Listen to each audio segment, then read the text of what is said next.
हाँ 101% आएगा, क्योंकि और आना भी चाहिए, क्योंकि जो उसकी पॉलिसीज़ हैं वो बहुत स्ट्रॉन्ग है। उसने ग्राउंड में काम किया है, भारत देश में जो पढ़ा है उसको अपने भारत देश की शिक्षा नीति पर भी विश्वास होगा।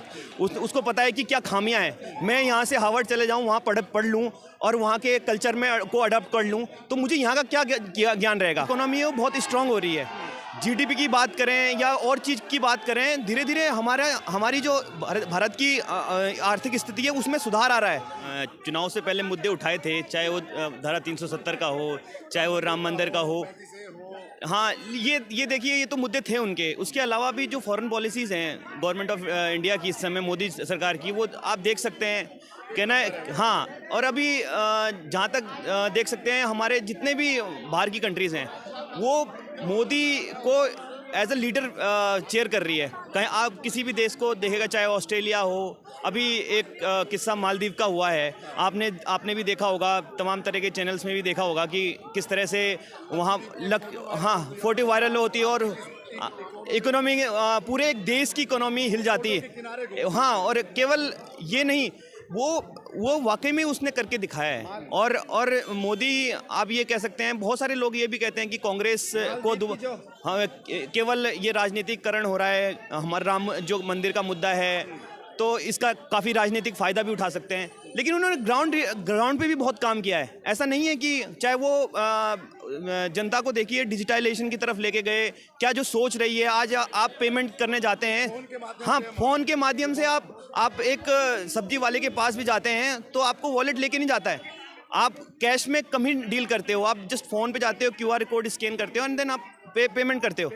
तो ये भी एक बहुत बड़ा बदलाव है। ये हम इसको एक छोटा नहीं कह सकते। आज की डेट में इंडिया ही एक टॉप कंट्री है जो डिजिटल पेमेंट के माध्यम से कई ऑफ बिलियंस जो हैं पैसे ट्रांजैक्शन कर पा रहा है, और उससे ये फ़ायदा हो रहा है कि हमारी जो इकोनॉमी है वो बहुत स्ट्रॉन्ग हो रही है। जीडीपी की बात करें या और चीज़ की बात करें, धीरे धीरे हमारी जो भारत की आर्थिक स्थिति है उसमें सुधार आ रहा है। आप ये भी देखेंगे, जो फॉरेन पॉलिसीज़ हैं वो इतनी स्ट्रॉन्ग कर दी हैं कि आप किसी भी देश में जाइएगा तो आपको एज अ इंडियन आपको बहुत प्रमोट करते हैं वो। ऐसा नहीं है कि आप जो है जाके चले गए, आपको लाइनों में लगना पड़ रहा है और कोई कंट्री आपको वैलिड नहीं कर रही है। तो वीज़ा के प्रॉब्लम्स भी बहुत शॉर्ट आउट किए हैं मोदी गवर्नमेंट आने के बाद। और बात आप और किसी उसकी करें तो वो भी बहुत जो पॉलिसी हैं वो बहुत आम जनता के लिए बहुत सरल कर दी है। ये बताइए, कहा जाता है कि राहुल गांधी हार्वर्ड से पढ़े हैं, फलानी जगह से पढ़े हैं, फलाने देश से पढ़े हैं, मोदी जी यहीं से पढ़े हैं। कहते हैं कि जो बाहर से पढ़ता है ज़्यादा ज्ञानी मानते हैं उनको, पढ़ाई के आधार पर, पढ़ाई के बेस पर। तो कहते हैं कि राहुल गांधी बन जाएंगे तो बढ़िया कर देंगे। देखिए, ये तो कहने वाली बातें हैं, आप भी जानते हैं और हम भी जानते हैं। जिसने ग्राउंड में काम किया है, भारत देश में जो पढ़ा है, उसको अपने भारत देश की शिक्षा नीति पर भी विश्वास होगा। उसको पता है कि क्या खामियां हैं। मैं यहाँ से हार्वर्ड चले जाऊँ, वहाँ पढ़ लूँ और वहाँ के कल्चर में को अडॉप्ट कर लूँ, तो मुझे यहाँ का क्या ज्ञान रहेगा। भाई, मैं अपने देश को अगर मुझे विकसित करना है या विकसित करना है तो मैं उसके अनुसार सोचूंगा ना। मैं यहाँ रह करके, मुझे यहाँ एक मकान बनाना है, तो अगर मैं पढ़ूंगा रह के वहाँ की जो एजुकेशन है वो अडॉप्ट करके वहाँ पर लागू करें वो पॉसिबल नहीं है।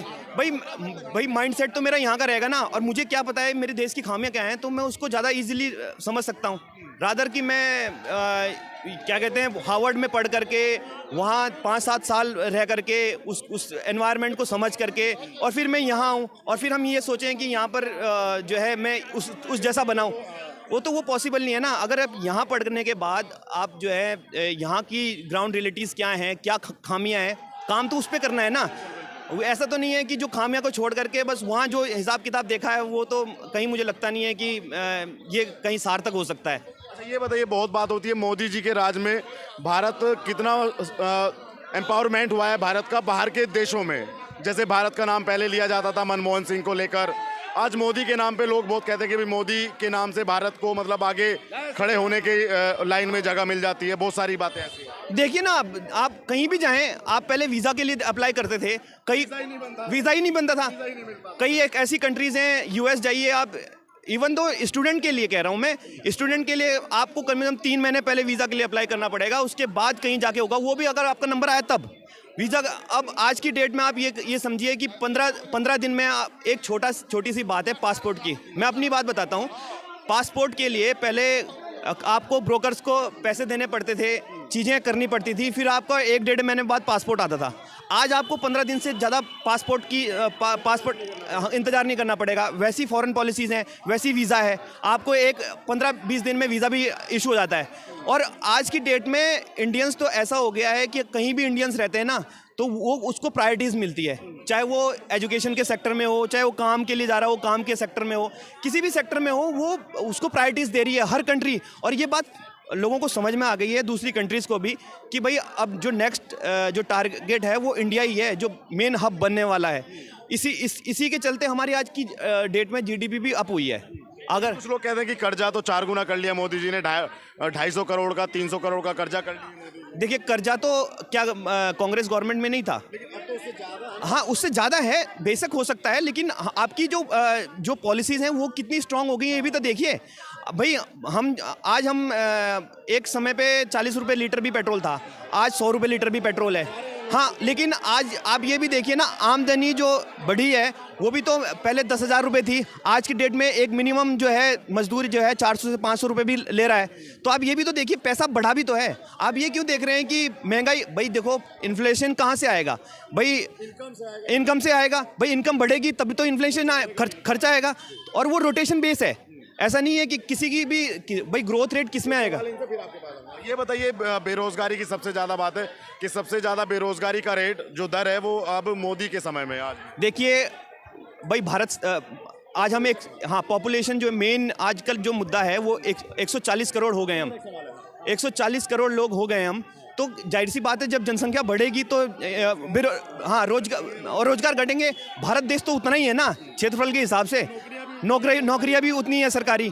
और आप ये देख सकते हैं कि जितना भी आज की डेट में इम्प्लीमेंटेशन हो रहा है वो भाई आप प्राइवेट सेक्टर में देखिए ना, पढ़ने के लिए आपको नौकरी करने के लिए एक वैकेंसी की ज़रूरत होती है। अगर आप पढ़ेंगे, अच्छी एजुकेशन लेंगे, तो क्या कहते हैं, आपको जाहिर सी बात है वो मिलेगा, रोजगार मिलेगा।